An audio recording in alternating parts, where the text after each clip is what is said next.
Tibet is a land of the highest mountains in the world, such as Mount Everest and K2. It is a source of some of the largest rivers in the world, such as the Indus and Yellow rivers. While usually a place like Tibet would only be known for its remoteness and its extreme climate, people, even in the West, have heard of Tibet. This is mainly due to Tibet's unique religion and its structure like nowhere else in the world.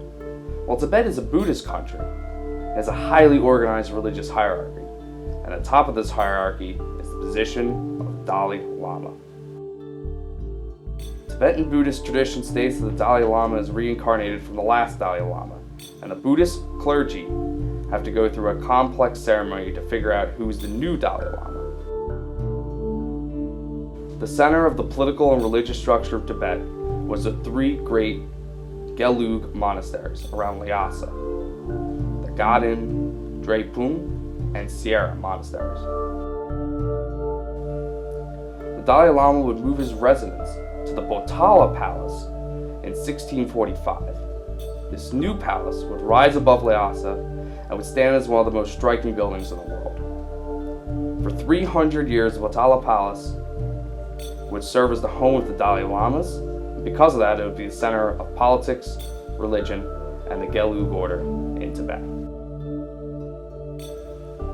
This structure would fall apart, though, after the 1949 Chinese invasion. The Communist Party of China would attempt to change the traditional way of life, mainly the influence of the Dalai Lama and Buddhism as a whole.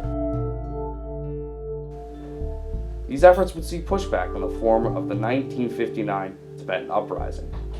In this uprising, the Tibetan monasteries would be the center of resistance against the Communist Party of China and its oppression. This would bring the Chinese government to target the monasteries, Buddhist monks, and the Dalai Lama. Many monasteries would be destroyed, monks killed, and the Dalai Lama would be in permanent exile, which he is still in to this day.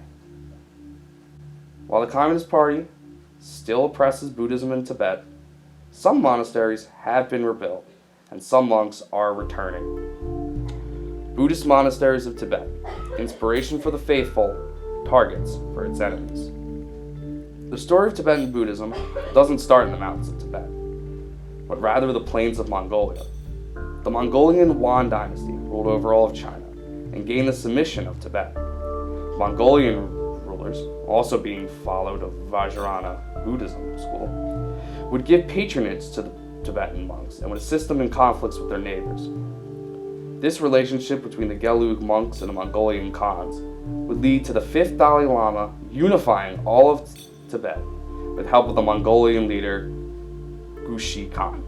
The Gelug school would become the dominant school of Buddhism not in just Tibet, but also in Mongolia. This trust between the Gelug order and the Mongolian Khans would be so great that many Mongolian leaders would send their sons to study Buddhism in those Tibetan monasteries. In the 18th century, though, Mongolian political power made way for the rising Manchu Qing dynasty. But the effects of the Gelug school would stay in Mongolia, as it would be the main school of Buddhism in Mongolia to this day. To show just how important the monasteries of Gaden, Drepung, and Sierra are, it is important to know that these monasteries predate the Gelug order itself. The founder of the Gelug order, Teshon Kahaba, founded the Gaden monastery to begin spreading his teaching. Within a few years, his students would go on to build the Drepung and Sierra monasteries to continue to spread his teachings. These monks from these specific monasteries would go on to form the Gelug order. The translation of Gelug, meaning virtuous ones. Soon the order would found the position of Dalai Lama, which according to the Tibetan Buddhist tradition is a reincarnation of the Bodhisattva of compassion. With Tibetan Buddhism being from the Vajrayana sect of Buddhism, the title of Bodhisattva holds even more sacred value, showing just how in high regard the Dalai Lama was considered. With the Dalai Lama now as the center of the Gelug order and the Gelug's alliance with the Mongolian Khans, the Dalai Lama would become both the center of Tibet's politics and religion. With the position of the Dalai Lama growing in both power and prestige, the home of the position had to move. Since the second Dalai Lama, all lamas stayed at the Drepung Monastery. But with the fifth Dalai Lama's unification of Tibet, he needed somewhere else that was both a monastery and a palace. In 1545, the fifth Dalai Lama would move into the Potala Palace. This new complex stood alone above the capital of Lhasa. Not only the building was an impressive showing, both the power that the Dalai Lama held politically, but inside showed its religious importance. Marilyn Martin Rai, writing in the Tibetan Journal, states, "The building of the Potala Palace by the fifth Dalai Lama in the mid-17th century not only marks a culminating stage in Tibetan Buddhist art, but it also provides the firm foundation and symbol for further superlative achievements." The Potala Palace best represents the uniqueness of Tibetan Buddhism, both an awe-inspiring fortress which projects political power, but also the quiet home of holy men trying to learn the secrets of enlightenment.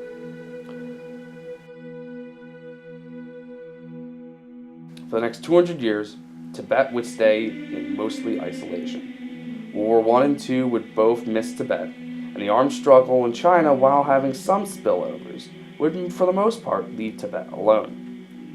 In 1951, this would all change, as the Communist People's Republic of China would invade. The Tibetan military was small, and their best defense was the monks inside their monasteries. Before too much blood was spilled, a deal was reached between the very young Dalai Lama and the People's Republic of China. In 1959, as the People's Republic of China would heavily suppress the Tibetan religion and tried to end the power and influence of the Gelug school. This was done mainly through the targeting of Gelug monasteries. Mario Aguilar would write in the Tibetan Journal, "The monasteries became symbolic challenges to Chairman Mao's lack of interest in religion." Communist China knew that the center of Tibetan Buddhism lay in its monasteries. When the occupation by China became too much to bear, the people of Lhasa would rally at the foot of the Potala Palace, and the monks would retake up arms inside their monasteries. This would not be enough, as the People's Republic of China would go in and crush the uprising. Dalai Lama would flee to India, where he is still in exile as the editing of this video. Almost all the monasteries were damaged, and some were outright destroyed. Tibet now was firmly part of China, and the symbols of their religion and nation were crushed. Today, some of the monasteries fled with the Dalai Lama and are across the border in India where they still operate. The three great monasteries were closed down after the uprising, but have since been reopened and are seeing more and more monks as Chinese oppression lightens up just a little bit.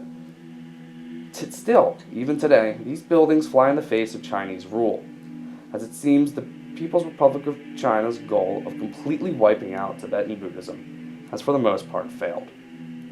But China still rules over Tibet with an iron fist, and with China's growing influence across the globe, the fight for what these monasteries stand for might be lost, and Tibet, once more, might become obscure to Western ears